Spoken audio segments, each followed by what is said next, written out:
صحبت نہ اٹھائی ہو اور اس کی جنہوں نے اس سے پہلے کسی کی صحبت نہ اٹھائی ہو، اس کے بغیر صحیح علم نہیں آتا انسان کے پاس۔ معلومات کا وہ ایک، جیسے قرآن نے مثال دی ہے کمثل الحمار یحمل اسفارا، گدھے پر بھی کتابیں لا دی جا سکتی ہیں۔ تو اللہ نے قرآن میں کہا ہے کہ جو صحیح علم نہیں ہے، عمل نہیں ہے، ایسے ہے جیسے گدھے پر آپ نے کتابیں لاد دی ہوں۔ تو ان کی معلومات سے کبھی متاثر نہیں ہونا چاہیے۔ پہلے لوگوں کے پاس علم تھوڑا تھا، صحیح علم ہوتا تھا، آج معلومات کے وہ گٹھریاں ہیں، معلومات کی گٹھریاں، علم نہیں ہے۔ تو یہ جو دل انسان کا دل بنتا ہے یہ اہل اللہ کی بولو صحبت سے۔ ہاں پھر ہر ایک میں الگ صلاحیت ہے، کوئی نکھر جاتا ہے، کوئی ہمارے جیسا نالائق بن جاتا ہے، شادیوں پہ ڈال دیتا ہے لوگوں کو۔ ہمارے شیخ اگر زندہ ہوتے بولتے میں نے تجھے اس لیے بیعت کیا تھا تو لوگوں کو شادیوں پہ ڈالے۔ پھر میں 1 گھنٹہ وضاحتی بیان جاری کرتا ہوں کہ حضرت میری نیت یہی ہے اللہ سے جوڑنا۔ جب 2 کریں گے جڑیں گے کس سے؟ ڈائریکٹ کس سے تعلق قائم ہوگا؟ اللہ سے۔ دنیا مسافر خانہ لگے گی آپ کو، سلوک کی 17ویں منزل پہلے دن ہی طے ہو جائے گی۔ خیر اس پہ بھی ایک الگ ٹاپک ہے، ابھی پھر میں بار بار آ جاتا ہوں، وہی نا تو نہیں سدھرے گا۔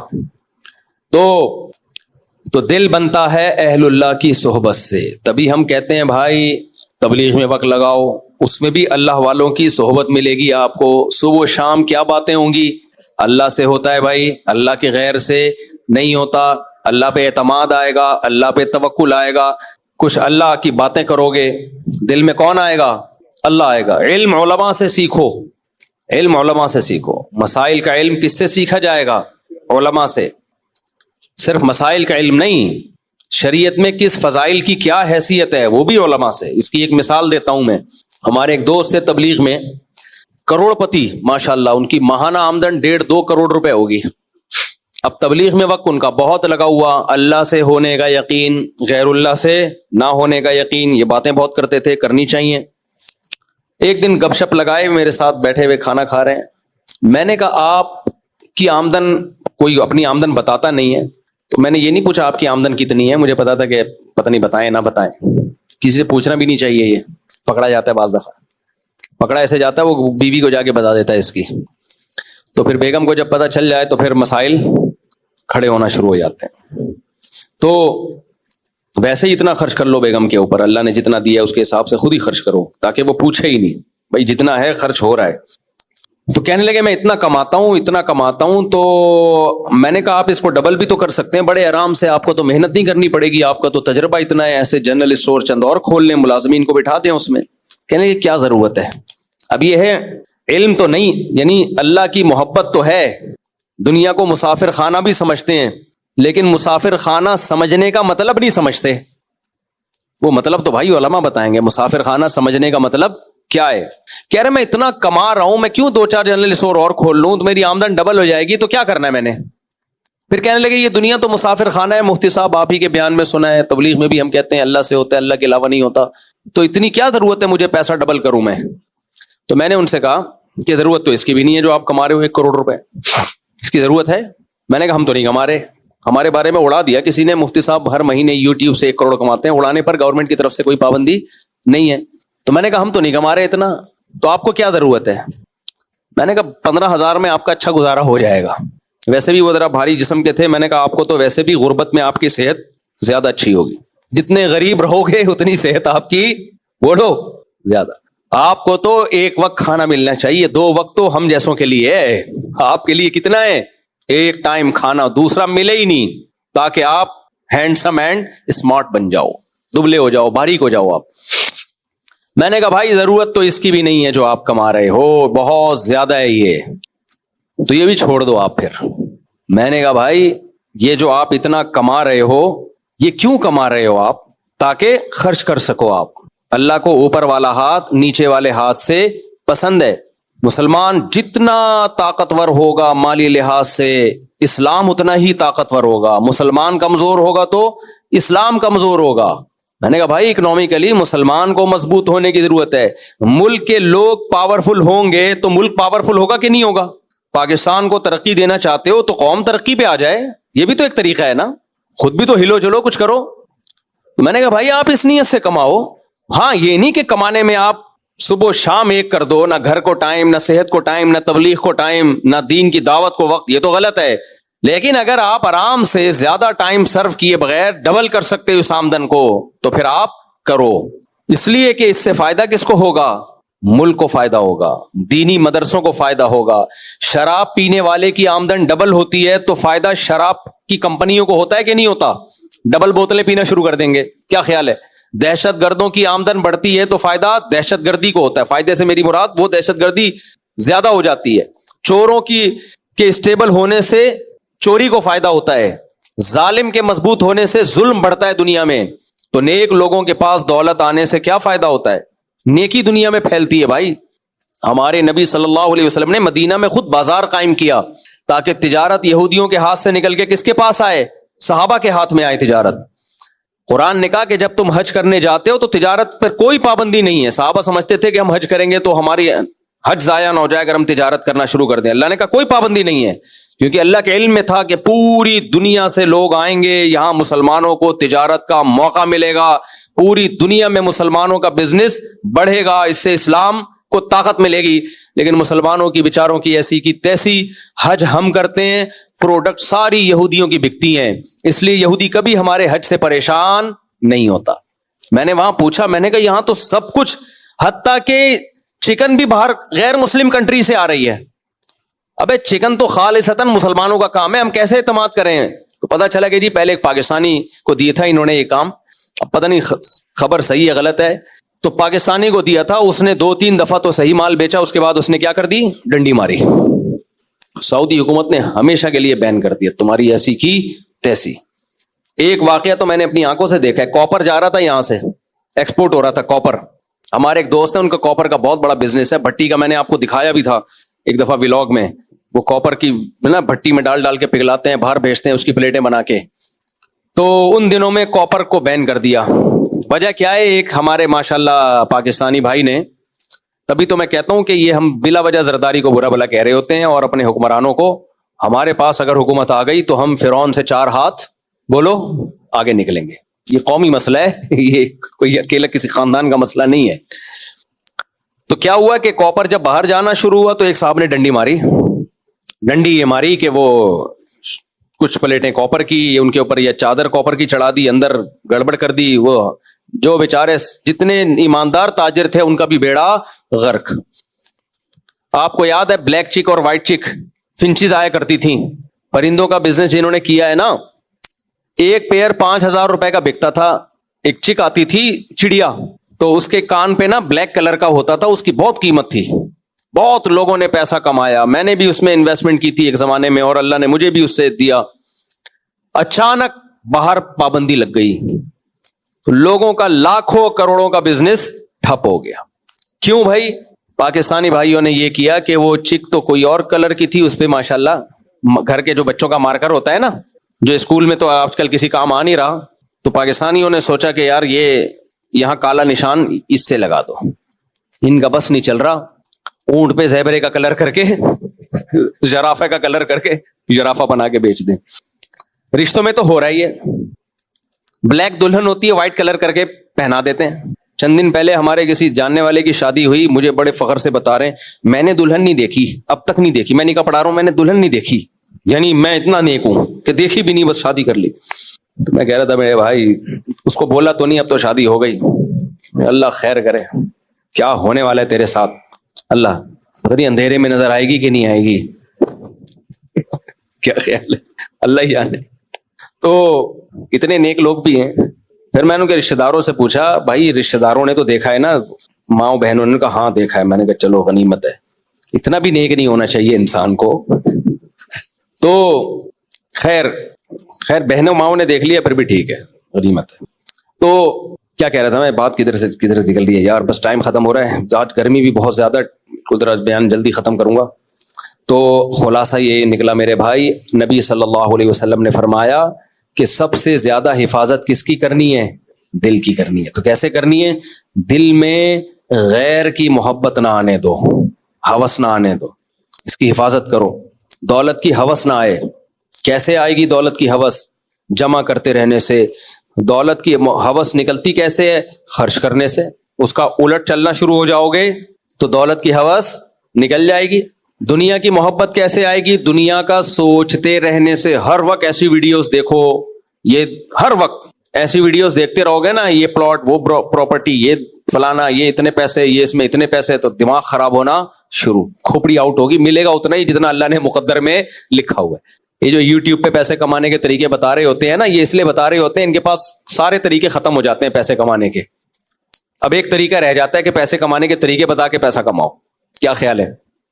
ان میں سے اکثر, سب نہیں, اگر ان کے پاس پیسہ کمانے کا طریقہ ہوتا تو وہ طریقہ اختیار کر کے پیسہ کما رہے ہوتے, آپ کو کمانے کے مشورے بولو نہ دے رہے. جیسے عامل لوگ پیسہ کمانے کا وظیفہ بتاتے ہیں اس لیے کہ ان کے پاس اور کوئی طریقہ خود ہے نہیں, تو وہ کہتے ہیں چلو وظیفے بتا کے پیسہ کماؤ. کیا خیال ہے؟ وظیفے بتا کے اس لیے پیسہ کما رہے ہوتے ہیں کہ وہ خود وظیفہ ان کے اوپر ناکام ہو چکا ہوتا ہے. اگر وہ وظیفہ پڑھ کے انہوں نے پیسہ کمایا ہوتا تو آپ کو بتا کے, وہ تو کمانے میں لگے ہوئے ہوتے. جو مصروف آدمی ہوتا ہے وہ وظیفے تھوڑی بتاتا ہے, وہ تو مصروف ہوتا ہے, وہ تو کمانے میں لگا ہوا ہے.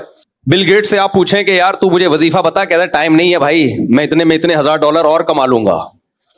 ہاں, جو بتا رہا ہے بیٹھ کے وہ اس لیے بتا رہا ہوتا ہے کہ اس کے پاس سارے وظیفے ناکام. اب وہ ایک ہی منجن بیچتا ہے کہ پیسے کمانے کے طریقوں کے وظیفے بتاؤ تاکہ کسی اور کے پاس آئے نہ آئے, میرے پاس تو آئے نا. یہ باتیں کوئی نہیں بتائے گا. وہ ہے نا, وہ شیعوں کے کوئی عالم گزرے نا, انہوں نے کیا کہتے تھے, یہ وہ اسٹائل تھا, میں نہیں بتاؤں گا لیکن میں بتا رہا ہوں. پھر بھی لڈن جعفری تھے نا, لڈن جعفری, تو لیکن میں بتا رہا ہوں, آپ دیکھ لو یار.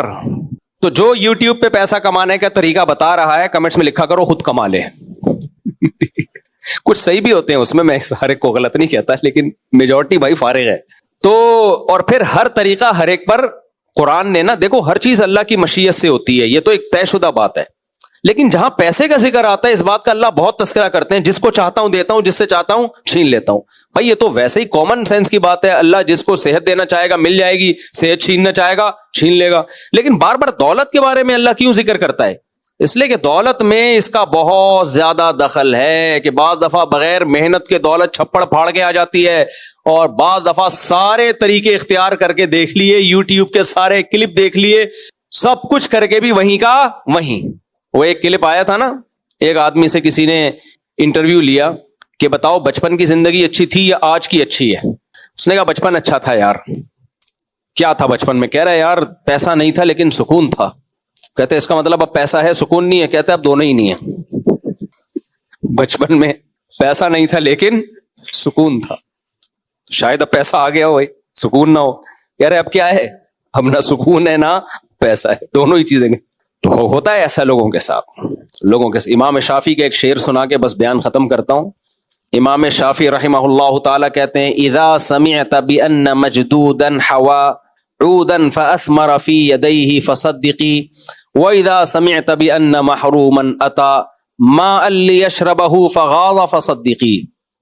کہا جس کو اللہ دولت دینا چاہتا ہے نا, اس کے بارے میں اگر تو یہ سن لے, خوش قسمت آدمی کے بارے میں, کہ اس نے کوئی ٹہنی پکڑی, ابھی زمین میں بوئی بھی نہیں ہے, کھاد بھی نہیں ڈالا, کھاد بھی نہیں ڈالی, پانی بھی نہیں ڈالا, اور اس ٹہنی نے اس کے ہاتھ میں ہی پھل دینا شروع کر دیے.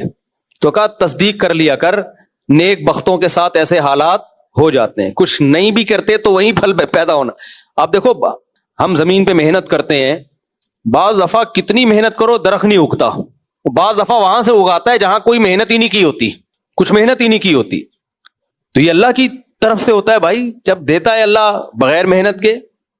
اور امام شافعی کہتے ہیں, اور اگر تم نے یہ سنا کہ بدقسمت آدمی جس کے مقدر میں روزی نہیں ہے, وہ کنویں کے پاس آیا, اس کو پیاس لگ رہی تھی, اس نے کنویں کو لبالب بھرا ہوا دیکھا, خوش ہو گیا, بھائی اب تو پانی ہی پانی, اب تو جاؤں گا پانی پی کے سیراب ہو جاؤں گا. یہ گیا اور پانی اسے دیکھ کے نیچے چلا گیا. سب پی رہے ہیں پانی, نیچے نہیں آ رہا پانی. یہ سب گیا کہ یار سب پی رہے ہیں اس کنویں سے تو مجھے بھی ملے گا. پانی اس کو دیکھ کے کہاں چلا گیا, نہیں نیچے, تجھے نہیں ملے گا. تو امام شافعی کہتے ہیں مان لیا کر ایسے واقعات دنیا میں ہوتے ہیں. یہ تو ایک مثال ہے, تشبیہ ہے, بتانے کے لیے کہ بھائی رزق کے خزانے کس کے ہاتھ میں ہیں. تو یہ شریعت آپ کو سست کاہل نہیں بنا رہی کہ کمانا چھوڑ دیں.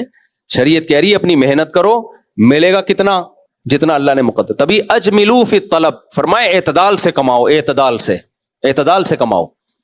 نظر اللہ پہ رکھو, اللہ دے گا تو آ جائے گا, نہیں دے گا تو غربت میں انجوائے کرو. کیا کرو غربت میں؟ انجوائے. اپنی غربت فخر سے بتایا کرو. پیسے ہی نہیں ہے. ہمارے حضرت کے پاس ایک طالب علم پڑھنے کے لیے آیا, اس کی عمر کافی زیادہ ہو گئی, عالم بن گئے, وہ شادی نہیں کر رہے تھے. حضرت نے ایک دفعہ ان سے کہا کہ بھائی آپ شادی کیوں نہیں کرتے, اتنی عمر ہو گئی. تو حضرت ان کی نقل اتار کے بتایا کرتے تھے, انہوں نے ایسے دل سے کہا پیسے ہی نہیں ہے. حضرت نے کہا شادی کیوں نہیں کرتے؟ پیسے ہی نہیں ہے. تو حضرت کو ان پہ غصہ آیا تھا, کیونکہ حضرت کا تقوی کا معیار بہت اونچا تھا. حضرت کو یہ آیا اگر پیسے نہیں ہیں تو ایسے کیوں بتا رہے پیسے ہی, کوئی بہانہ کر دے بھائی ابھی مصروفیت ہے. حضرت کی رائے یہ تھی کہ جتنا بھی غریب ہو بتائے نہیں. ہمارے حضرت کے تقوی کا معیار تھوڑا لیٹسٹ بزرگوں سے تھوڑا سا زیادہ تھا. ان کا یہ تھا بھوک سے مر بھی رہا ہو تو بولے پیٹ بھرا ہوا ہے. وہ کہتے تھے جس کی یہ سوچ ہے یہاں رہے ورنہ یہاں سے دفع ہو جائے. وہ میرے سے بیعت نہیں ہو سکتا, وہ نہ یہاں رہے گا خانقاہ میں. ان کے یہ تھا کہ مر رہے ہو بھوک سے, بالکل بھی پیسے نہیں ہے, جیب میں پتھر ڈال کے گھومو تاکہ لوگوں کو لگے اشرفیاں لے کے گھوم رہے. ان کی یہ سوچ تھی کہ یہ مخلوق کے سامنے یہ کہنا ہی نہیں ہے پیسے نہیں, اور کہتے تھے سمجھنا بھی نہیں ہے کہ میں غریب ہوں. یہ بھی پابندی تھی حضرت کی طرف سے.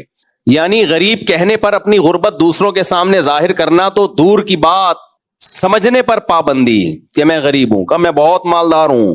یہ دماغ میں یہ ہونا چاہیے اللہ کے سامنے بھی کہ بہت دیا ہے تو نے. فرماتے تھے مقام صبر ہے ہی نہیں. صبر کہتے ہیں مصیبتوں میں, کہا صبر وبر نہیں ہے. آج کل صبر تو جب ہوتا ہے جب ٹینشن ہو, تو ٹینشن وینشن آج کل ہے نہیں, بنائی ہوئی ٹینشنیں بہت ہیں. حضرت فرماتے ہیں جن چیزوں کو لوگ ٹینشن سمجھتے ہیں ٹینشن وینشن نہیں ہے, یہ بنائی ہوئی ہیں. یہ دنیا سے محبت ہے, گٹر ابل رہے ہیں دنیا کے تو اس لیے ٹینشن میں جاتے ہیں. دنیا کی محبت نہیں ہوگی تو بھائی اگر 24 گھنٹے میں ایک ٹائم بھی کچھ کھانے کو مل گیا تو بس بہت ہے. وہ حضرت کی رائے یہ تھی. تو حضرت فرماتے تھے کہ انتہائی شدید غربت میں بھی کیا کہے اللہ کا دیا, اور یہ ہوائی باتیں نہیں تھیں, حضرت نے خود اس پر عمل بھی کر کے دکھایا تھا. تو ہمارے حضرت کا تو یہ مزاج تھا کہ تبھی حضرت کو ان پہ غصہ آیا جب انہوں نے کہا نا پیسے ہی نہیں ہے. نیا آدمی ہوگا وہ کہے گا اس پہ غصے والی بات نہیں, بیچارے کے پاس نہیں ہے بھائی, کہاں سے شادی کرے گا جب کوئی غریب آدمی کو دیتا کون ہے. مسئلہ یہ ہے نا, قرآن نے یہ تو کہا ہے نکاح کرو گے اللہ برکت دے گا, تو قرآن نے تو اس کو کہا ہے نا, قرآن نے تو مرد کو کہا ہے کہ نکاح کرو اللہ برکت دے گا, لیکن لڑکی والوں کو تھوڑی کہا ہے کہ تم غریب کو دے دو. ان کا تو ایک اسٹینڈرڈ ہوتا ہے بھائی. تو یہ اللہ سے کہے گا اللہ میں تو کر رہا تھا لیکن کوئی دے ہی نہیں رہا تھا, جو نہ دے تو وہ ان کی مرضی ہے. ہاں تو کر لے گا تو پھر میں برکت دے دوں گا. تو پیسے ہی نہیں ہے, ٹھیک ہے نا. تو اب کوئی نیا بندہ بیٹھا ہوتا وہ کہتا ہے یار ایک بیچارے کے پاس پیسے نہیں ہے, اور حضرت کہہ رہی ہیں کتنا نالائق آدمی ہے, کہہ رہے پیسے ہی نہیں ہے. تو وجہ اس کی یہ کہ وہ صحبت اٹھائی نہیں, تو وہ باتیں سمجھ میں آئیں گی نہیں. نارمل آدمی کے لیے وہ باتیں مشکل ہیں, لیکن جو اہل اللہ ہوتے ہیں ان کو یہ باتیں بہت.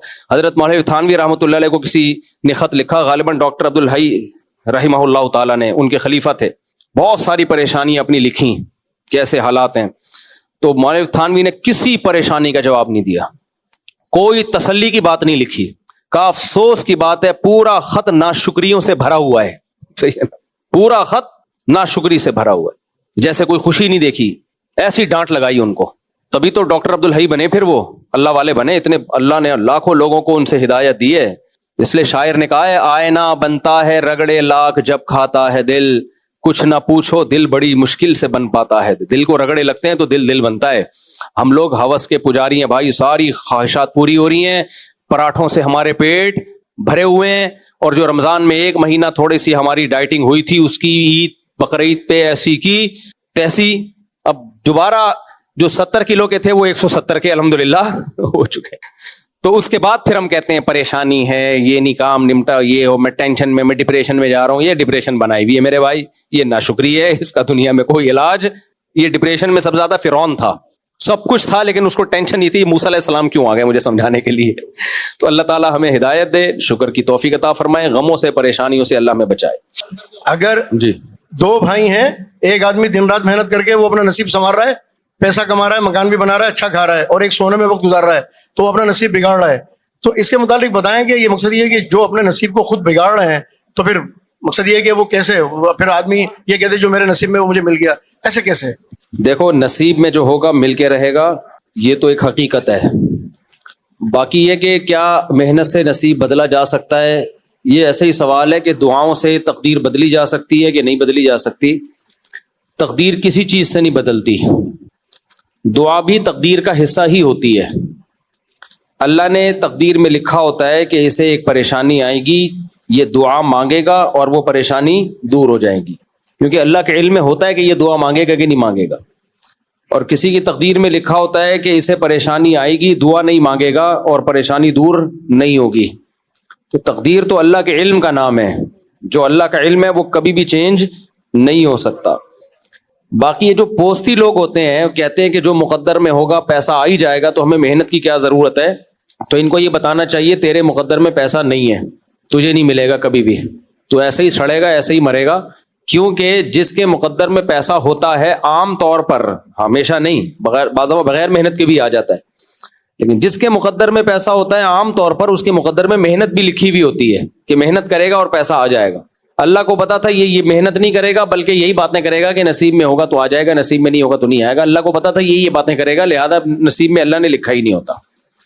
سمجھ رہے ہو؟ ہر کام نصیب سے ہوتا ہے، شادی بھی نصیب سے ہوتی ہے۔ اب کوئی کہے کہ میں رشتہ ہی نہیں بھیجتا، میں شادی نہیں کرتا، نصیب میں ہوگی تو ہو جائے گی، تو اس کا مطلب ہے کہ نصیب میں نہیں ہے، کیونکہ جن کے نصیب میں اللہ نے لکھا ہوتا ہے نا کمارے رہیں گے، ان کے نصیب میں یہ باتیں بھی لکھی ہوئی ہوتی ہیں کہ باتیں ہی پھینکتا رہے گا یہ ساری زندگی بیٹھ کے، یہ محنت کرے گا ہی نہیں۔ اب ہمیں نہیں پتا ہمارے نصیب میں کیا لکھا ہے، اس لیے ہم محنت کرتے ہیں تو پتہ چل جاتا ہے محنت لکھی ہوئی تھی۔ تو نصیب جو ہے یہ پہلے پتہ نہیں ہوتا، پہلے پتہ ہو تو دنیا کا نظام بگڑ جائے۔ اس کی مثال ایسے ہے، میں ایک مثال دیتا ہوں نا، زید نے بکر کو قتل کیا، زید نے قتل کیا کس کو؟ بکر کو۔ بکر کا بیٹا آیا، زید کو پکڑا، بولا تو نے میرے باپ کو قتل کیا، میں تجھے قتل کروں گا۔ زید نے کہا تیرے باپ کا مرنا نصیب میں لکھا تھا کہ نہیں لکھا تھا؟ تو ظاہر ہے لکھا ہوا تھا، ہر آدمی کی عمر لکھی ہوئی ہے کہ کتنے، اس سے 1 انچ بھی 1 سیکنڈ بھی زیادہ زندہ نہیں رہ سکتا۔ تو بھائی تیرے باپ کے مقدر میں جب اس ٹائم پہ موت لکھی ہوئی تھی تو مجھے کیوں مجرم ٹھہرا رہا ہے؟ تو اس کے ہم 2 جواب دیں گے، ایک الزامی اور ایک تحقیقی۔ تحقیقی جواب تو یہ ہے کہ یہ تو لکھا ہوا تھا کہ اس نے اس وقت مرنا ہے، لیکن یہ لکھا ہوا تجھے کس نے بتا دیا تھا؟ تجھے تھوڑی پتا تھا کہ یہ اس وقت اس نے مرنا ہے، تو نے تو اپنے ارادے سے مارا ہے نا، وہ تو اللہ کا علم تھا، جو تجھے معلوم تھوڑی تھا۔ تجھے اگر پہلے پتا ہوتا کہ لکھا ہوا ہے پھر تو معذور تھا، تو کہہ دیتا بھائی مجھے پتا تھا اس نے اتنے بج کے اتنے منٹ پہ بکر نے مرنا ہے، تو جو کام ہونا ہی ہے میں نے کر دیا، کیا خیال ہے؟ لیکن بھائی تجھے تھوڑی پتا تھا۔ اگر اس کو یہ دلیل سمجھ میں نہ آئے تو جس دلیل سے زید نے بکر کو قتل کیا، بکر کا بیٹا اسی دلیل سے زید کو قتل کر دے، بولے ٹھیک ہے ٹھا، تیرے مقدر میں بھی کیا تھا؟ لکھا ہوا تھا نا، تو میں نے کون سا غلط کیا، تو بھی وہی۔ تو لکھا ہوا تو ایک حقیقت ہے جو ٹل نہیں سکتی، لیکن اس علم اللہ نے کسی مقرب فرشتے کو بھی یہ علم نہیں دیا، تقدیر کا علم، یہ علم اللہ کے پاس ہے، اور اسی بیس پہ انسان کی آزمائش ہے، اسے پتہ نہیں ہوتا کہ کیا ہے، لہذا وہ اپنے ارادے سے کر رہا ہوتا ہے۔ وہ تو اللہ کے علم ہے کہ یہ اپنے ارادے سے یہ کام کرے گا، لیکن ہمیں نہیں پتا ہوتا۔ سمجھتے ہو کہ نہیں سمجھتے؟ اور یہ جو حدیثوں میں آتا ہے کہ جو رشتہ داری جوڑتا ہے اس کی عمر لمبی ہوتی ہے، یہ صحیح حدیث ہے۔ جو چاہتا ہے کہ اس کی عمر میں برکت ہو، عمر لمبی ہو، وہ رشتہ داری کو جوڑے۔ اس پر ایک اشکال ہوتا ہے کہ عمر تو متعین ہے، تو رشتہ جوڑنے سے عمر لمبی کیسے ہو جاتی ہے؟ اس کا وہی جواب ہے کہ اللہ نے لکھا ہوا ہوتا ہے پہلے سے کہ اس کی عمر اتنی تھی، لیکن چونکہ رشتے جوڑے گا لہذا یہ عمر بڑھا دوں گا میں اس کی۔ تو جو اصل تقدیر ہے نا اس میں یہ پہلے سے لکھا ہوتا ہے کہ عمر کم لے کر آیا، لیکن 50 سال میں مرنا تھا، لیکن چونکہ رشتے جوڑتا تھا لہذا 80 میں مرے گا جا کے۔ یہ سمجھتے ہو؟ تو وہ جو اصل تقدیر ہے نا جس کو تقدیر مبرم کہا جاتا ہے وہ کبھی چینج نہیں ہوتی، بلکہ رشتہ جوڑنے کا عمل یہ بھی اسی تقدیر کا حصہ ہے کہ یہ رشتہ داری جوڑے گا، اللہ کے علم میں ہوتا ہے پہلے سے۔ تو اب ہمیں نہیں پتا ہوتا، لہذا عام طور پہ جو رشتہ داری جوڑتے ہیں ان کی عمریں لمبی ہوتی ہیں۔ آپ کہہ سکتے ہیں ہمارے فلاں رشتہ دار نے تو ساری زندگی رشتے جوڑنے میں لگا دیے پھر بھی اتنی جلدی مر گیا، تو اس میں اس کی بات یہ ہے کہ بہت سارے کام وہ جلدی مرنے والے بھی تو کر رہا ہوتا ہے نا۔ تو جب بھی کسی چیز کے اسباب اختیار کیے جاتے ہیں نا تو سب چیزیں پلس مائنس ہو کے رزلٹ سامنے آتا ہے۔ ایک حکیم نے کہا کہ یہ کھاؤ لبوب کبیر، حکیموں کی بڑی زبردست دوا ہے، کھا لیا کرو اپنے خرچے پہ۔ لبوب کبیر کھاؤ کہ جسم میں طاقت آئے گی، یقیناً آئے گی طاقت، بڑی زبردست چیز ہے، لیکن آپ لبوب کبیر کے ساتھ اس میں چرس ملا کے کھا رہے ہو۔ آپ صبح 1 چمچ لبوب کبیر کا، شام کو 1 چمچ چرس کا، پھر کہہ رہے ہو کہ یار میرے میں تو طاقت آ نہیں رہی۔ تو بھائی آپ طاقت لانے کا 1 چمچ اور ختم کرنے کے 2 چمچ کھا رہے ہو ٹھیک ہے۔ تو ایسے ہی جو بھی عمل ہے اس سے عمریں بھی بڑھتی ہیں، رزق میں برکت بھی ہوتی ہے، لیکن ہم بہت سارے رزق میں بے برکتی کے اسباب بھی اختیار کر رہے ہوتے ہیں، بہت ساری چیزیں عمر گھٹانے والی بھی کر رہے ہوتے ہیں، تو پلس مائنس ہو کے رزلٹ سامنے آتا ہے۔ صاحب ایک سوال اور تھا اسباب پہ بھی، اور 1 منٹ یہ بات مکمل کرو۔ دوسری بات یہ کہ ایک آدمی اگر جلدی مرا ہے تو آپ کو لگ رہا ہے نا جلدی، ہو سکتا ہے اس نے اس سے بھی پہلے مرنا ہو، لیکن رشتہ داری جوڑنے کی وجہ سے اللہ نے اس کی عمر اتنی کر دی ہو. بھائی مرنا 20 سال میں تھا، اللہ نے کہا رشتے جوڑتا ہے تو 30 میں مرے گا، تو آپ کو وہ جلدی لگ رہا ہے، حقیقت میں وہ دیر سے مرا ہوتا ہے. صحیح ہے نا؟ یہ اسباب کے اوپر ایک سوال ہو رہا تھا، جیسے یہ ابھی ہو بھی رہا ہے، اسباب نکاح بھی ہو رہا ہے. وہ اسباب پہ یہ ہے کہ کسی مرید نے پیر صاحب سے کہا کہ حضرت دعا کر دیں بیٹا ہو جائے. انہوں نے دعا کر دی، پھر دوبارہ کبھی ملا 6 مہینے بعد بولا پھر دعا کر دیں بیٹا ہو جائے. وہ اس طرح اس نے 3 دفعہ کہا تو انہوں نے کہا شادی ہوئی؟ کہنے لگے نہیں. تو کہنے کہاں سے ہو جائے گا؟ یہ اسباب والی بات. جی ٹھیک. اچھا یہ سوال ہے، آ گئے. اب لڑکی کے ابا ہی نہیں آئے، ان کو تو بہت ٹائم لگے گا. ہاں وکیل بن جاؤ. تو دلہن کے ابا نہیں آئے، ابا غائب ہیں، تو ابا کی غیر موجودگی میں تو نامناسب ہے نا. ہم شادی اتنی جلدی کے بھی قائل نہیں ہے کہ ابا ہی نہ ہو اور اب شادی کرا دیں. آنے دو، جہاں کتنی عمر ہو گئی، 25 سال صبر کیا، 2 گھنٹے اور صبر کر لے، کیا جا رہا ہے. اچھا بھائی، جو لوگ بھی مجھ سے ملاقات کے لیے آئے ہیں، میں اس وقت تھکا ہوا نہیں، بہت زیادہ تھکا ہوا ہوں، بالکل دماغ. اور جب آدمی بہت تھکا ہوا ہوتا ہے نا، پھر ملاقات کرتا ہے تو اس میں چڑچڑا پن پیدا ہوتا ہے، وہ بد اخلاقی پہ بھی ابھرتا ہے. میرے ساتھ ایسا ہوا ہے، بعض بہت تھکا ہوا تھا، کوئی بندہ آ کے چپک گیا تو میرے تھوڑا سا بد اخلاقی ہوئی، پھر مجھے بعد میں ندامت ہوئی. تو جب بھی کسی سے ملیں یا تو ٹائم لے کے آئیں یا موڈ دیکھ کے آئیں، ٹھیک ہے نا. تو ابھی نہیں، میں عصر کے بعد جن کو ملاقاتوں کا ٹائم دیا ہے ان سے عصر کے بعد ٹائم بھی، میں اس وقت تو کسی کو بھی ٹائم نہیں دیتا، میں عصر کے بعد ٹائم دیتا ہوں ہر ایک کو. نہیں، جن کو ٹائم دیا ہوا ہے تو عصر کے بعد ملنے وہ، ٹھیک ہے. ابھی نہیں، کیونکہ رمضان میں نا سونے جاگنے کی روٹین اتنی آؤٹ ہوئی ہے کہ اب بالکل ہی سب چینج ہو گیا تھا نا. رمضان تو الٹ پلٹ کر دیتا ہے. اس کے بعد سے ابھی تک میں مینٹلی ڈسٹرب ہی چل رہا ہوں، صحیح نہیں ہوا میں. تو وہ بے وقت سونا بے وقت جاگنا والا سیٹ اپ چل رہا ہے اور اتنا دماغ خراب ہوا ہے. بہت مشکل سے آج بیان کیا میں نے، بہت مشکل سے. تو اس لیے کائنڈلی مجھ سے نہ ملیں، بڑی نوازش ہوگی. انسان ہوں میں. ایک تنظیم والے علماء، یہ جو بڑی بڑی بین الاقوامی پالیسیاں ہوتی ہیں، یہاں بیٹھ کے ڈسکشن نہیں ہوتی اس پہ، سمجھ رہے ہو. یہاں بیٹھ کے مجھ سے مشورہ لے رہے ہوتے ہیں کہ وہ اسرائیل کیسے فتح ہوگا. میں یہاں بیٹھ کے ان کو بتاؤں گا اسرائیل کیسے فتح. پوچھ رہے ہوتے ہیں کہ ہم ایک اور ایٹم بم کب بنا رہے ہیں. مفتی محمد صاحب، مفتی صاحب ہماری جماعت ہے اندرون ملک سال کی. نواب شاہ سے ملاقات کے لیے سلسلے میں آئے. ملاقات کے لیے میں نے بتا دیا، آپ میری کھوپڑی دیکھ رہے ہیں، بالکل اس قابل نہیں ہے کہ کسی سے ملوں میں. نارتھ کراچی میں عید کے دن ایک گھر میں قادیانیوں نے خفیہ طور پر جماعت خانہ بنایا ہوا تھا جس میں وہ عید کی نماز ادا کر رہے تھے. قادیانیوں میں غیرت بالکل بھی نہیں ہے. ایک مرزا جہلمی کے فالوورز میں غیرت نہیں ہے، اس کے اسٹوڈنٹس بالکل غیرت لیس لوگ ہیں. اور ایک قادیانیوں میں کو لگتا ہے کہ دونوں کے نہ کچھ کنیکشن آپس میں ملتے ہیں. آپ مرزا غلام احمد قادیانی کی کتابوں سے مرزا غلام احمد قادیانی کو جھوٹا ثابت کرنے کے لیے کوئی لمبے چوڑے دلائل کی ضرورت نہیں ہے. اس کی کتابیں نکالو، اس کی کتابیں نکال کے بتاؤ اس یہ کیا کچھ لکھ کے گیا ہے اور کیا کیا تضاد ہیں اس کی باتوں میں. اسی سے قادیانی بھاگ جاتا ہے. لیکن آپ کسی قادیانی کے سامنے مرزا کے کردار پہ بات کرو، اس کی کتابوں میں جو اس نے شگوفے چھوڑے ہیں، لطیفے چھوڑے ہیں، بکواسات کی ہیں، اتنی زیادہ ہیں، مگر قادیانی اتنے ڈھیٹ ہیں اس ٹاپک پر بات کرنے کے لیے تیار نہیں ہوتے. بھائی تم جو مرزا غلام احمد قادیانی تھا اس کی شخصیت کو لاؤ نا، ذرا سامنے شخصیت کو لاؤ نا.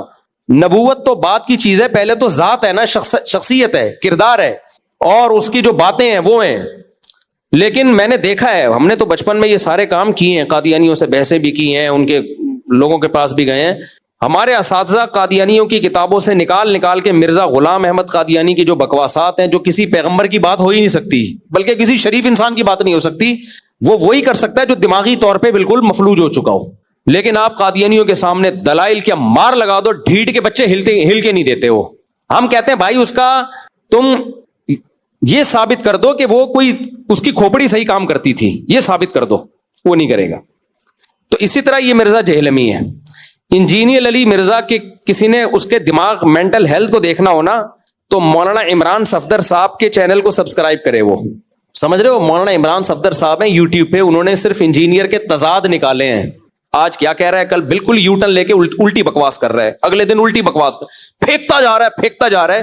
میں نے جو بھی ارشاد بھٹی کے انٹرویو میں کہا نا کہ میں پہلے سمجھتا تھا کہ یہ آدمی گمراہ ہے اور کچھ تھوڑی سی نالج ہے اس کے پاس، لیکن جب زیادہ سنا تو لگا کہ اس کے اوپر کی کھوپڑی ہے ہی نہیں، دماغ ہی صحیح نہیں ہے اس کا. تو آپ اس کے جو انجینئر علی مرزا کے جو آپ کلپ جب دیکھیں گے نا, اس کے تسلی سے عمران صفدر صاحب کو سنیں آپ.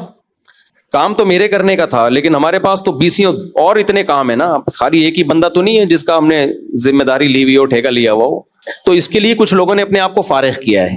تو مولانا عمران صفدر صاحب کا چینل آپ سبسکرائب کریں, آپ کو میں مشورہ دے رہا ہوں, اور دیکھیں وہ بکواسات کیا کرتا ہے, دعوے کیا کرتا ہے اور کرتا کیا ہے. ٹھیک ہے نا, دعوے یہ کرے گا میرے جیسا قرآن کسی کو نہیں آتا, آگے اس کی قرآن غلط پڑھنے کی ویڈیوز چل رہی ہوں گی. ایک غلطی انسان کر لیتا ہے, 2 غلطیاں کر لیتا ہے ہر دفعہ, یار تو جب پڑھتا ہے کم وقت غلطی پڑھتا ہے, ترجمے تو غلط کرتا ہے. تو اور پھر اپنی باتوں میں تضاد, آج کیا کہہ رہا ہے کل بالکل اس کے اپوزٹ کہہ رہا ہے, پرسوں الگ بات کر رہا ہے. ایک دعوے پہ ٹکتا نہیں ہے بھائی, اتنے تضاد ہیں. تو وہ آپ جب عمران صفدر صاحب کو سنیں گے نا, آپ کو لگے گا یہ عالم تو دور کی بات, یہ اوپر کی کھوپڑی اس کی کام نہیں کر رہی. لیکن جتنے ڈھیٹ مرزا غلام احمد قادیانی کے فالوورز ہیں نا, اس سے بڑے ڈھیٹ یہ اس کے فالوورز ہیں انجیل علی مرزا کے. کتنا ذلیل کر لو اس کو, کتوں کی طرح ذلیل کر لو اس کو, لیکن انہوں نے اپنے پیر کو پیر ماننا ہے. ایک جہلم والا واقعہ کافی تھا شرم سے ڈوب مرنے کے لیے. کیا خیال ہے؟ صرف ایک وہ واقعہ کافی تھا کہ جب مجھے بار بار چیلنج کر کے بلا رہا تھا, میں گیا 48 گھنٹے ہو کر آیا. اس کے جو اسٹوڈنٹس ہیں نا, ان کے لیے ایک ہی بات کافی تھی, یار اتنے بڑے بڑے بھڑکیاں ماری تھی اس نے اور کیسے دم دبا کے گیدڑ کی طرح بھاگا ہے. یہی ایک کافی تھا ذلیل ہونے کے لیے, لیکن اتنا کافی نہیں ہوا. اس نے کہا کہ نہیں, اس کے نا مجھے ایک واقعہ یاد آتا ہے. ایک آدمی کی لڑائی ہوئی, تو اس کو پتا تھا میں سامنے والے سے پٹوں گا, تو بھائی تو چیلنج ہی نہ کر, کمزور ہے. تو سامنے والے کو کہتا ہے کہ لڑائی کی کہ تو ذرا مجھ سے مقابلہ کر. اس نے آ کے کوٹ دیا طبیعت سے, اب ذلیل ہو گیا. لیکن یہ ذلت اس کو سمجھ میں نہیں آئی, اس نے کہا کہ اور ذلیل ہونا ہے. تو اس نے اس پہلوان سے بولا کہ یار یہ تو تیرا علاقہ ہے نا, میرے علاقے میں آ کے لڑ, میرے علاقے میں آ. اس نے کہا ٹھیک ہے. اس کے علاقے میں آ کے مارا اس کو, کوٹا نا پبلک کے سامنے. اس نے کہا بے یار یہ تو مسئلہ یہ ہے کہ میرا علاقہ ہے, ٹھیک ہے, تو بات یہ ہے نا کہ یہ تو ڈنڈوں سے لڑائی ہوئی نا, خالی ہاتھ تھا, تو اس نے خالی ہاتھ کوٹا پھر اس کو. تو کسی نے کہا کہ بھائی جب ایک دفعہ ذلیل ہو گیا تھا کٹ کے, تجھے ضروری ہے بلا بلا کے پٹوانا, بہتر نہیں ہے جان چھوڑ دے, تو لڑائی نہ کر. تو یہ جو بیچارہ انجیل علی مرزا, اس کا بھی یہی حال ہے. اس نے ایک دفعہ مجھے چیلنج کیا, آ جاؤ قیامت تک نہیں آئیں گے, میں وہاں چلا گیا, بھاگ گیا. پھر اس نے چیلنج کیا, ہاں بلکہ چیلنج کہاں سے شروع ہو رہے ہیں, میں نے چیلنج قبول کیا, میں نے کہا ٹھیک ہے میں بحث کرنے کے لیے تیار ہوں آپ سے. اس نے کہا نہیں رفع الیدین پر نہیں, وہ تو اختلافی مسائل ہیں, تمہارے عقیدوں پہ بحث ہوگی. ذلیل ہو گیا کہ نہیں ہو گیا بھائی؟ رفع الیدین اور ان مسئلوں پہ بھی تو نے اتنی آوازیں اٹھائی ہیں, چیلنج کی ہیں, وہ چیلنج پڑے ہوئے, ذلیل ہو گیا کہ لوگ سمجھ گئے رفع الیدین پہ بات ہی نہیں کر سکتا. بھائی تمہارے پاس اتنے مضبوط دلائل ہیں تو آ جاتے, وہاں سے ذلیل ہوا. لیکن اس کے اسٹوڈنٹس کو یہ ذلت محسوس, بولو, کیونکہ ذلت ہمیشہ اس کو محسوس ہوتی ہے جس کو عزت محسوس ہوتی ہو. جو پہلے سے ذلیل ہو نا, ان کو ذلت محسوس نہیں ہوتی. میں نے وہ رفع الیدین, میں نے کہا چلو ٹھیک ہے ہم بات کریں گے حضرت معاویہ پہ, یہ بھی تو ہمارے عقیدے کا مسئلہ ہے. اس نے کہا نہیں حضرت معاویہ پہ بات نہیں ہوگی, یہاں بھی ذلیل ہوا. بھائی تو اگر اتنا کانفیڈنٹلی حضرت معاویہ کے خلاف بولتا ہے تو بیٹھنا. اس نے کہا نہیں بات ہوگی المہند المفند پہ. میں نے کہا چلو ٹھیک ہے بات ہوگی المہند المفند پہ, اس پہ بھی بھاگ گیا. پھر اس نے کہا آن لائن مناظرہ ہوگا, میں نے آن لائن مناظرے کا چیلنج قبول کیا, میں نے کہا آؤ شرطیں طے کرتے ہیں, اس پہ بھی بھاگ گیا. اتنی دفعہ ذلیل ہوا ہے. جب کوئی چیلنج, پھر عدالتی خلا پہ اس نے بڑے بڑے چیلنج کیے تھے, جب میں نے اس کا جواب ریکارڈ کروایا, اس کے بعد سے عدالتی خلا کا جھوٹی موٹی جواب بھی ریکارڈ نہیں کراتا, سوال اسکپ کر دیتا ہے. تو اس کے اسٹوڈنٹ سے زیادہ ڈھیٹ میں نے دنیا میں کوئی نہیں دیکھا. تو مولانا عمران صفدر صاحب کو آپ سن لیں, اس میں صرف انہوں نے یہ بتایا ہے ان کے کلپس میں کہ یہ کتنے بڑے بڑے جھوٹ بولتا ہے, حوالوں میں غلطی, عربی ترجمے میں غلطی, فضائل اعمال پہ کتنے جھوٹ باندھے اس نے. تو یہ 2 لوگ اس کائنات میں بڑے ڈھیٹ ہیں, ایک مرزا غلام احمد قادیانی کے ماننے والے, ان کے جھوٹے پیغمبر کو جتنا بھی ذلیل کر دو نا اسی کی کتابوں سے, ان کو ذلت محسوس بولو نہیں ہوتی. اسی طرح ایک مرزا جہلمی جو ہے نا, اس کے بھی جتنا بھی اس کو ذلیل کر دو آپ, تو اس کے اسٹوڈنٹس نے اس کو بابا بنایا ہوا ہے. ہم تو اپنے بابے کی غلطی اور آرام سے کہہ دیتے ہیں بھائی یہ غلطی ہوئی ہے ان سے, انسان تھے, بشر تھے. ہم نے کہا نا چشتی رسول اللہ کلمہ پڑھانا کہنا ٹھیک نہیں ہے, لیکن ان سے یہ غلطی ہوئی, یہ آزمائش میں نہیں ڈالنا چاہیے. باقی ان کا مطلب یہ تھا کہ ان کے اتنے دین کے اتنی خدمتیں ہیں, یہ غلطی معاف کر دینی چاہیے. شیخ الحدیث مولانا زکریا رحمۃ اللہ علیہ کے ساتھ میرے والد صاحب نے ٹائم گزارا, وہ بتاتے تھے کتنے نیک تھے, ہم نے اپنے بڑوں سے سنا ہے کتنے, بھائی ایک آدھ غلطی ان سے بھی ہو گئی, ہو جاتی ہے, مجھے نہیں پتا وہ کون سی غلطی کو غلطی کہہ رہا ہے, وہ تو کرامتوں کے واقعات ہیں, وہ تو حدیث کی کتابوں میں بھی ہیں, وہ تو بخاری مسلم کے راویوں نے بھی بیان کی ہیں. چلو فرض کر لو غلطی ہو گئی تو ہو گئی, اس سے کیا ہوتا ہے کہ ایک غلطی سے کوئی بزرگ کا بزرگی سے تھوڑی نکلتا ہے, ایسے ہی بہت سارے لوگ ہیں تو ہم تو مان لیتے ہیں. لیکن انجینئر کے جو فینز ہیں, فالوورز ہیں, وہ ڈھیٹ پنے کی انتہا کو پہنچے ہوئے ہیں. انہوں نے فرض کر لیا ہے کہ کلمہ پڑھ لیا ہے علی مرزا کا, اس کو آپ جتنا بھی ذلیل کر دو ان کو ذلت محسوس اس لیے نہیں ہوتی کہ ایک آدمی کسی علاقے میں گیا اور آیا کہتے ہیں اللہ کا بڑا فضل ہے کہ میری عزت نہیں ہے. لوگوں نے کہا اس میں فضل کی کیا بات, کہہ رہے اگر عزت ہوتی آج میں بہت ذلیل ہو جاتا, لیکن چونکہ عزت ہے ہی نہیں تو اب مجھے ذلت محسوس بولو ہوتی. تو اس کے جو ڈھیٹ فینز ہیں نا, ابھی ارشاد بھٹی نے کتنا ذلیل کیا ہے, اس کو کتنا ذلیل کیا ہے ہر بات میں, وہ ایک الگ بات ہے. جب کوئی سوال پوچھا جائے, جب گھما کے اس سے سوال کیا تو وہ ایک الگ بات ہے, آپ پہ جب آ رہی ہے تو الگ بات ہے, دوسروں پہ آ رہی ہے الگ بات ہے. یار کمال ہے یار. لیکن اس کے نیچے فینس کو دیکھ لو, ایسے ڈھیٹ فینس جن کو ذلت محسوس ہونا ہی یہ ذلت کا آخری درجہ ہوتا ہے کہ آپ کو ذلت محسوس ہونا بند ہو جاتی. چرسیوں ہیروئنچوں کو ذلت محسوس نہیں ہوتی, جتنا بھی مارو, جتنا ذلیل ہونا تھا انہوں نے ہو چکے ہیں. تو اب انجینئر اور اس کے فینس نے بھی جتنا ذلیل ہونا تھا ہو چکے ہیں, اب ان کو ذلت محسوس نہیں ہوتی. تو میں آپ سے کہہ رہا ہوں مولانا عمران صفدر صاحب کے چینل کو سبسکرائب کر لیں. آپ لوگ جو سبسکرائب کریں گے ہاتھ اٹھائیں, لازمی کریں. اگر آپ کو ان موضوعات پہ دلچسپی نہیں ہے, کسی کی ذلت دیکھنے کا آپ کو شوق نہیں ہے, تو اس کو آگے پھیلا دیں. بہت سے لوگ چاہ رہے ہیں کہ ہم اس کو ذلیل ہوتا ہوا دیکھیں, تو اس چینل کو نا کیا کرنا ہے آپ نے, لوگوں کو کہہ دینا ہے, آپ نہ کریں تو شیئر کر دیں. اس میں شروع سے ان کی درجنوں ویڈیوز ہیں کہ یہ کیا بکواس کر رہا ہے, کتاب میں کیا لکھا ہوا ہے, ترجمہ غلط کر رہا ہے. کیونکہ اس کے لیے کوئی بندہ, میں نے کئی دفعہ سوچا کہ میں اس کام کے لیے اپنے آپ کو فارغ کروں, لیکن ظاہر ہے ہمارے دوسرے کام رہ جائیں گے بھائی, دوسرے علمی کام ہمارے رہ جائیں گے. ہم ایک ہی بندے کے میں کیوں پیچھے لگوں, اس کی حیثیت کیا ہے ہماری نظر میں, تو اس کی, یہ تو آپ لوگ اس کو سمجھتے ہوگے کچھ, ہم تو ہماری نظر میں اس کی کوئی حیثیت نہیں ہے. وہ تو پبلک کے کہنے پر کہ بھائی یہ گمراہی پھیلا رہا ہے, تو ہم نے کہا چلو ہم جیلم سے ہو کے آتے ہیں اور اس کے چیلنج ویلنج. تو مولانا عمران صفدر صاحب نے بہت اچھا کام کیا ہے, ان کے کام کو اپریشیٹ کرنا چاہیے. تو جا کے ان کے چینل کو سبسکرائب کریں اور دیکھیں. اچھا, انجینئر کیا کرتا ہے, قیصر راجہ صاحب بڑے نیوٹرل آدمی ہیں, کوئی مولوی نہیں ہے. قیصر راجہ نے اس کے ساتھ پوڈ کاسٹ کیا, تو جب بھی کوئی نیوٹرل آدمی اس کے ساتھ پوڈ کاسٹ کرتا ہے نا, اس کے بیچارے کو ایسی کی تیسی کر دیتا ہے. لہذا یہ پوڈ کاسٹ کرواتا بھی ہے اپنے اسٹوڈنٹ سے. اب تو بہت سے اسٹوڈنٹس نے کہہ دیا ہمیں اسٹوڈنٹ ہے نہیں, ہمیں کیوں بلاوا اپنے کھاتے میں ڈال رہے ہیں. تو جو نیوٹرل آدمی جب اس کے ساتھ پوڈ کاسٹ کرتا ہے نا, وہ اس سے سوال پوچھتا ہے, پھر پتہ چلتا ہے بھائی کتنے پانی میں. تو قیصر راجہ نے اس کو ذلیل کیا اچھا خاصا طبیعت سے, کوئی جواب ہے نہیں تو الزام ڈال دیا قیصر راجہ کے تعلقات ہیں دینی مدرسوں سے. بھائی تو یار کچھ بھی پھینکتا رہے بیٹھ کے.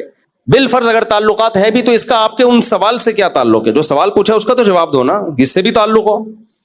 تو یہ حساب کتاب چل رہا ہے. تو یہ ہاں, اصل جو میں نے پرچی بات ریکارڈ کروانی تھی وہ یہ کہ قادیانی یہاں عید کی نماز پڑھتے تھے. اللہ مولانا عمر صاحب باب الاسلام والے, ان کو بھی جزائے خیر دے, انہوں نے بھی ایکشن لیا, تھانے میں ریکارڈ جو رپورٹ کی انہوں نے. اور ہمارے سر سید تھانے کو بھی سلام ہے, ان کے بہت, اس لیے نہیں کہ ہمارا تھانہ ہے, لیکن انہوں نے بہت ڈاکو مارے ہیں الحمدللہ.